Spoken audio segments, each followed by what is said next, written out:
En mis atormentados oídos resuena sin cesar un aleteo inquietante y un lejano aullido de pesadilla como el de un sabueso gigantesco. No es un sueño, no lo es. Temo que ni siquiera sea locura, pues ya han sucedido demasiadas cosas para permitirme esas misericordiosas dudas. Saint John ahora no es más que un cadáver destrozado, y solo yo sé por qué. Y la razón es tan atroz que estoy a punto de volarme la tapa de los sesos por miedo a sufrir el mismo destino. A través de pasillos oscuros e interminables, surgidos de fantasías prohibidas, vagabundea la negra y amorfa némesis que me empuja hacia la autodestrucción. Que perdone el cielo la necedad y la morbosidad que nos condujeron a tal nefasto destino. Saturados de la trivialidad de un mundo vulgar y prosaico, donde incluso los placeres del romance y la aventura terminaban por desvanecerse, Saint John y yo seguíamos con entusiasmo todo movimiento estético e intelectual que nos ofreciera un alivio a nuestro intolerable aburrimiento. Nos sumergimos en los enigmas de los simbolistas y las exaltaciones artísticas de los prerrafaelistas, aunque cada nueva corriente pronto se veía despojada de su novedad y su atractivo. Tan solo la oscura filosofía de los decadentistas logró atraparnos, ahondando cada vez más en lo oscuro y lo diabólico de nuestras exploraciones. La obra de Baudelaire y de Huysmans pronto dejaron de ofrecernos emociones, hasta que finalmente no nos quedó alternativa que entregarnos a los estímulos directos de experiencias y aventuras antinaturales. Aquella terrible necesidad emocional nos condujo al fin a aquel detestable camino que incluso ahora, entre el miedo y la desesperación, menciono con vergüenza y estremecimiento. La culminación de la atrocidad y del ultraje humano, el infame sendero de los saqueadores de tumbas.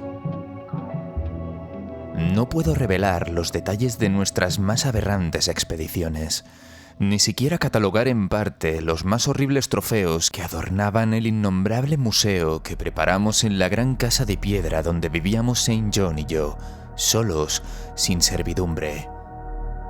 Nuestro museo era un lugar blasfemo e inconcebible, donde con el gusto satánico de virtuosos neuróticos habíamos reunido un universo de terror y podredumbre para saciar nuestras ansias enfermizas.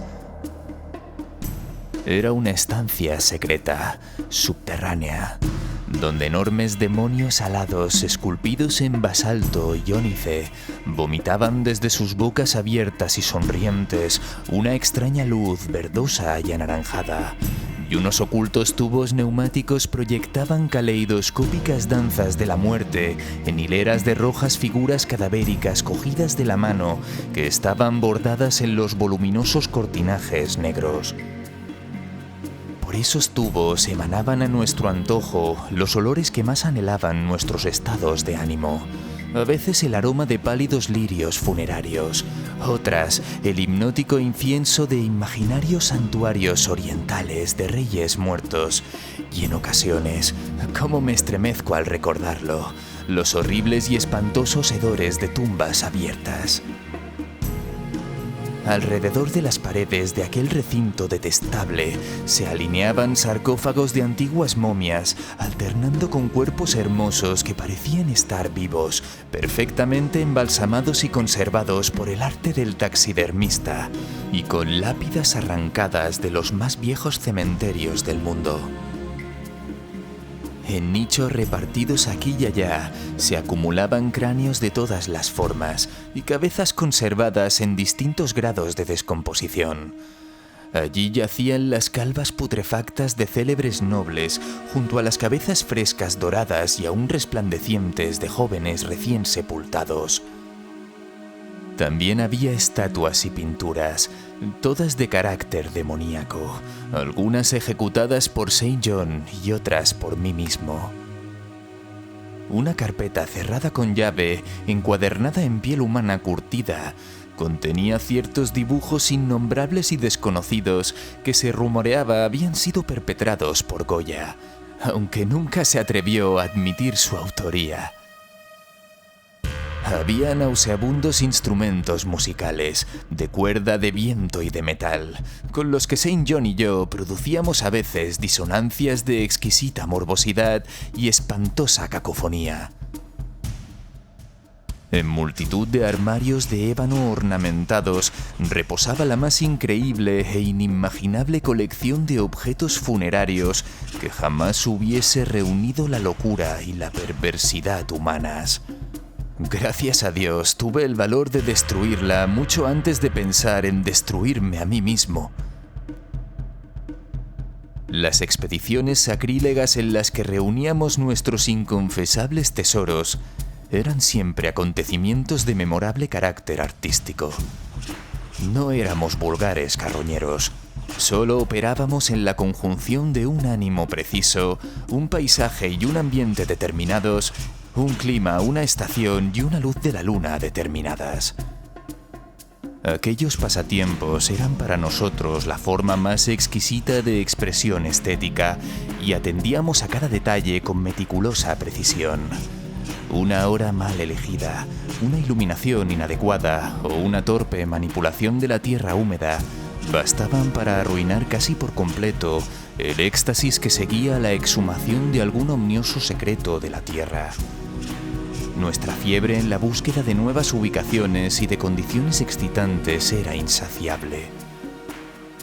Saint John era siempre el guía, y fue él quien al final nos condujo a aquel lugar maldito que nos trajo nuestra horrenda e inevitable maldición. ¡Qué perverso destino nos trajo a aquel terrible cementerio holandés! Creo que fueron los oscuros rumores y leyendas, las historias de un hombre sepultado hacía 5 siglos, que en vida había sido también un profanador de tumbas y había robado un objeto de enorme poder de un majestuoso sepulcro. Aún recuerdo la escena en estos momentos finales.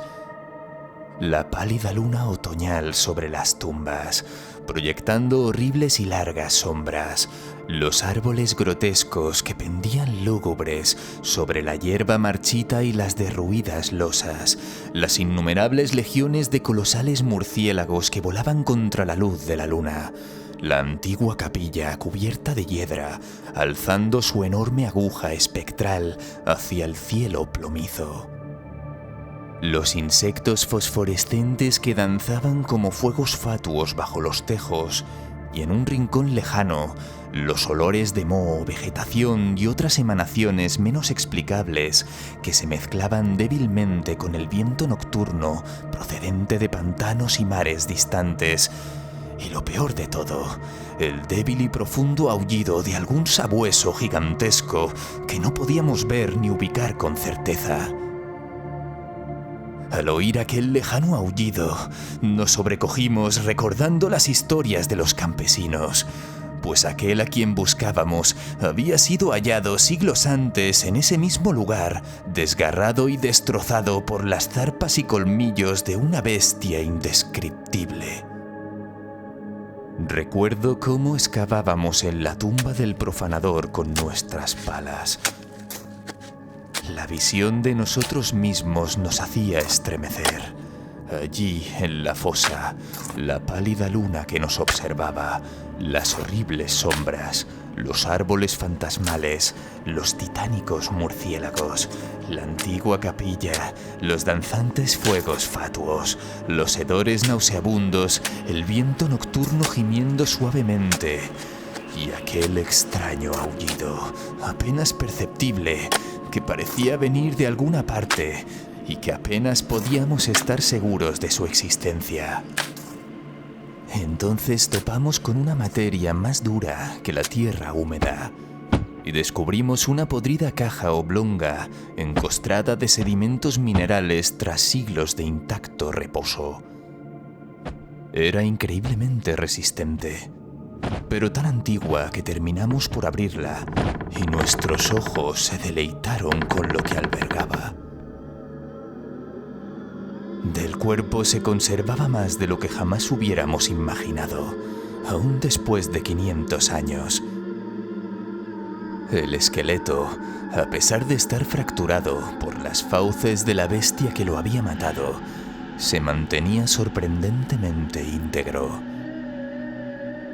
Nos deleitamos con morbosa fascinación en el descarnado cráneo, en sus largos dientes y en las cuencas vacías que antaño ardieron con una fiebre fúnebre semejante a la nuestra.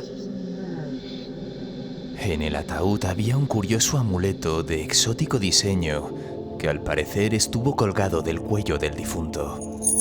Representaba la figura de un sabueso alado en cuclillas o una esfinge con rostro semicanino, esculpida con un exquisito arte oriental en un pequeño trozo de jade verde. La expresión de sus facciones resultaba de lo más repulsivo, emanando muerte, brutalidad y crueldad. Alrededor de la base había grabada una inscripción en caracteres que ni Saint John ni yo pudimos identificar. En la cara inferior, a modo de sello del artífice, había tallada una grotesca y formidable calavera. Apenas observamos aquel amuleto, supimos que debía ser nuestro. Aquel tesoro por sí solo era el botín legítimo de aquella tumba secular. Y aun en caso de que nos fuera totalmente desconocido, lo habríamos deseado. Aunque al examinarlo más de cerca advertimos que nos parecía familiar. Extraño a todo arte y literatura conocidos por lectores cuerdos y sensatos, pero lo reconocimos como el objeto aludido en el prohibido Necronomicon del árabe loco Abdul al-Hazret, el horrible símbolo espiritual del culto necrófago de la inaccesible Leng, en Asia Central. Supimos reconocer claramente los siniestros rasgos descritos por el antiguo demonólogo árabe. Rasgos, según él, trazados a partir de una oscura manifestación sobrenatural de las almas de aquellos que atormentaban y devoraban a los muertos. Nos apoderamos del objeto de jade verde. Dirigimos una última mirada al rostro descarnado y de cuencas vacías del difunto y volvimos a cerrar la tumba tal y como la habíamos hallado. Al apartarnos de aquel lugar abominable, con el amuleto robado en el bolsillo de Saint John, creímos ver cómo los murciélagos descendían en masa sobre la tierra que acabábamos de profanar, como si buscaran algún maldito y sacrílego alimento. Pero la luna otoñal brillaba débil y pálida, y no pudimos saberlo a ciencia cierta. Al día siguiente, mientras zarpábamos de Holanda rumbo a nuestro hogar, nos pareció escuchar en la lejanía el leve aullido de un sabueso gigantesco. Pero el viento de otoño gemía tristemente y tampoco pudimos estar seguros.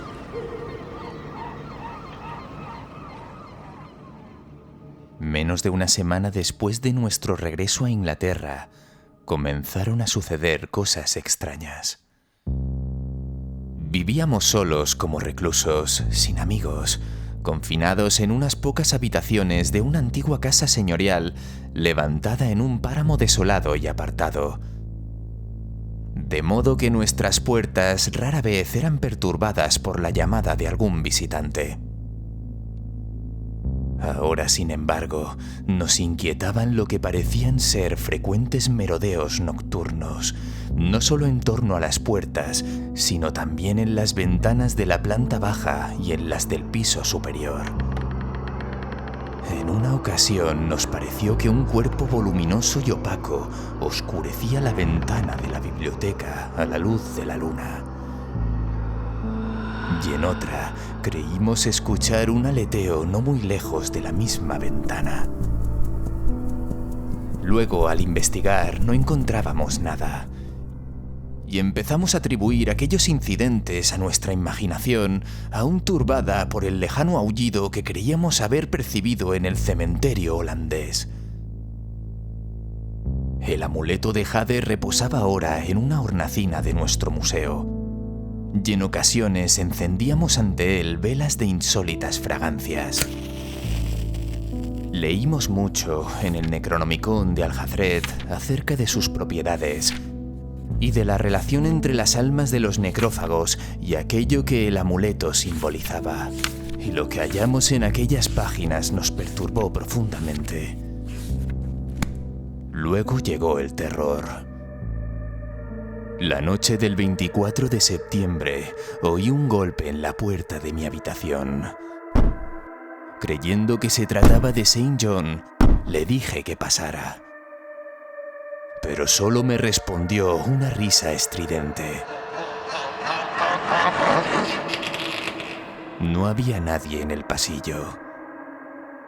Cuando desperté a Saint John, este juró ignorarlo por completo y se mostró tan preocupado como yo. Aquella noche comprendimos que el lejano aullido del páramo era una realidad, y una realidad espantosa. 4 días después, mientras ambos estábamos en el museo, oímos un leve y cauteloso arañar en la única puerta que conducía a la escalera secreta de la biblioteca. Nuestro temor no era solo a lo desconocido, sino también a que nuestra espantosa colección pudiera ser descubierta. Apagamos todas las luces y nos acercamos a la puerta, que abrimos bruscamente. Entonces nos sorprendió una ráfaga de aire inexplicable y escuchamos, desvaneciéndose a lo lejos, una extraña mezcla de susurros, risas y un balbuceo inteligible. Fuese locura, sueño o realidad, no intentamos determinarlo. Solo comprendimos con el más negro de los presentimientos que aquel aparente parloteo incorpóreo había sido proferido sin duda alguna en lengua holandesa. A partir de entonces vivimos entre un creciente horror y una fascinación morbosa. Nos convencíamos de que nuestra vida de experiencias antinaturales nos estaba llevando a la locura. Sin embargo, en ocasiones hallábamos cierto deleite en vernos como víctimas de un sino terrible que avanzaba sobre nosotros. Las manifestaciones extrañas eran ya demasiado frecuentes para contarlas. Nuestra casa solitaria parecía estar habitada por la presencia de algún ser maligno cuya naturaleza no podíamos adivinar. Y cada noche, aquel aullido demoníaco retumbaba sobre el páramo azotado por el viento, cada vez más fuerte y más terrible. El 29 de octubre encontramos en la tierra húmeda, bajo la ventana de la biblioteca, una serie de huellas imposibles de describir. Eran tan inexplicables como las hordas de enormes murciélagos que rondaban la vieja casa señorial en una cantidad nunca antes vista y que no paraban de multiplicarse. El horror alcanzó su culminación la noche del 18 de noviembre, cuando Saint John, de regreso a casa desde la estación de ferrocarril, fue atacado y despedazado por alguna espantosa bestia carnívora.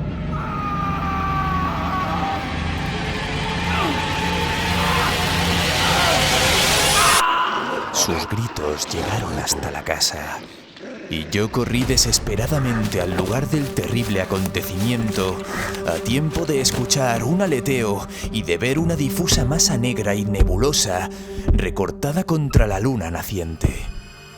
Mi amigo agonizaba cuando le hablé y apenas pudo responder. «El amuleto, esa maldita cosa».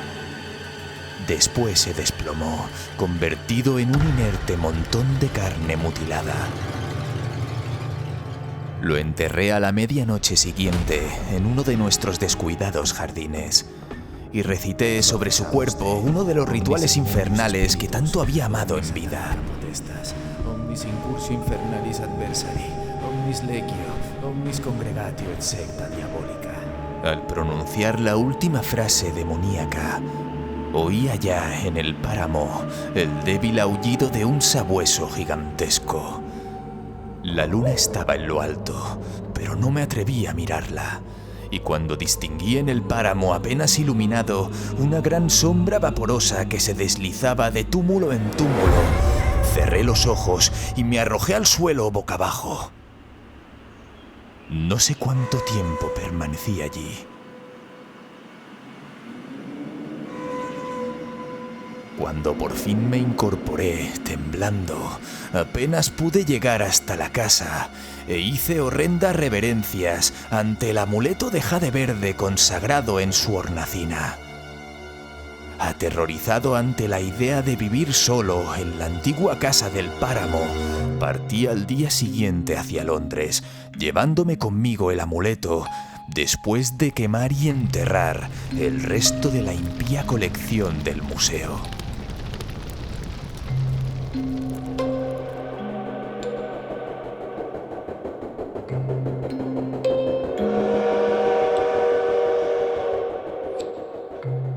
Pero a la tercera noche volví a oír aquel aullido, y antes de que pasara una semana sentí la presencia de unos ojos extraños fijos en mí cada vez que oscurecía.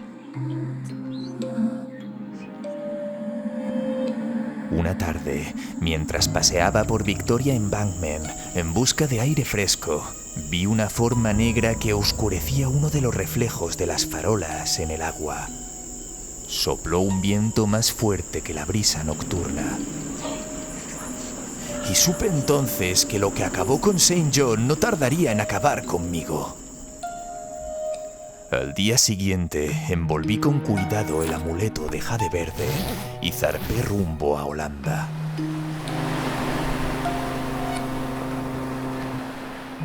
Desconocía qué misericordia podría obtener devolviendo aquel objeto a su dueño sumido en el sueño eterno, pero sentía que debía intentar, al menos, cualquier acción que pareciera mínimamente razonable.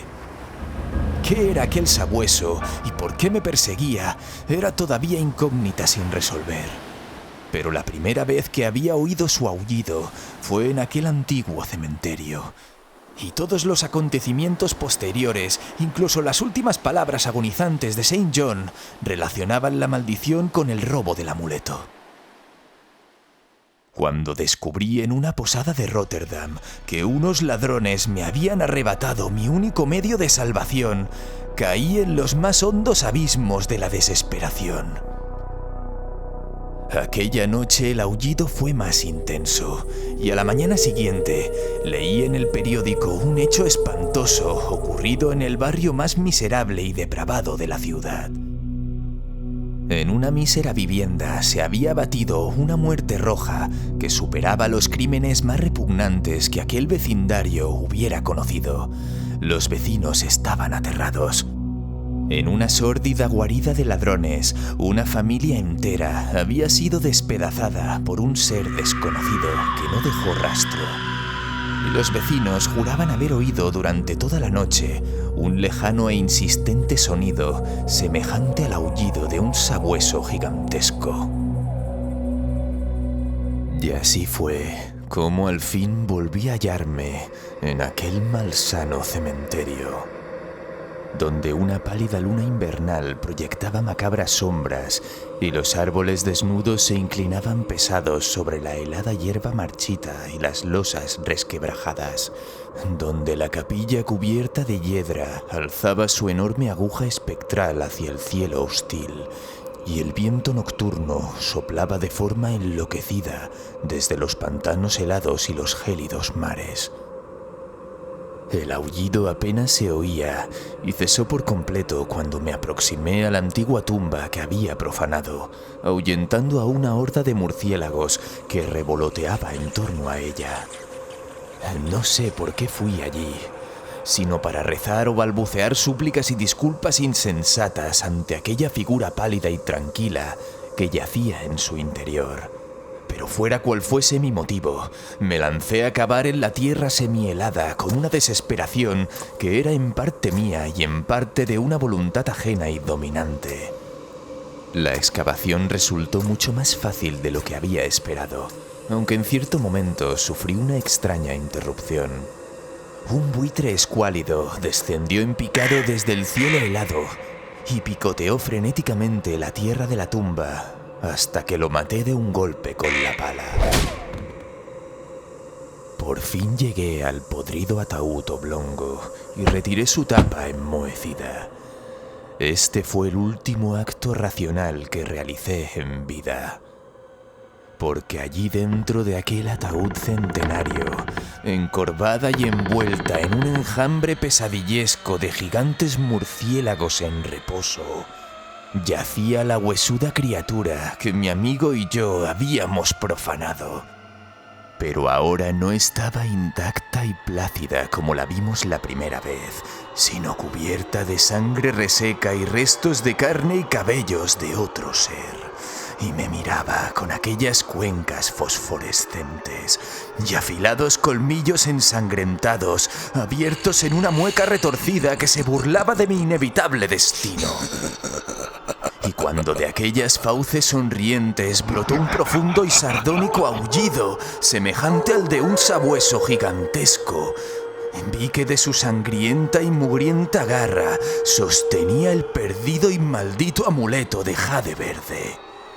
Y yo solo pude huir, gritando enloquecido, hasta que mis gritos se disolvieron en histéricas carcajadas.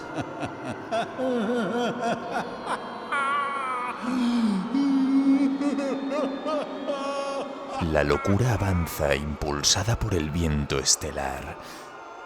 Sus garras y colmillos se afilan en los cadáveres de los siglos. Y la muerte rezumante cabalga una bacanal de murciélagos desde las ruinas nocturnas de los templos sepultos de Belial. Y ahora, mientras el aullido de esa monstruosidad muerta y descarnada se hace cada vez más y más fuerte, y el sigiloso batir de esas malditas alas membranosas me envuelve cada vez más y más cerca, usaré mi revólver para hallar el olvido. Mi único refugio para escapar de lo innombrado y de lo innombrable.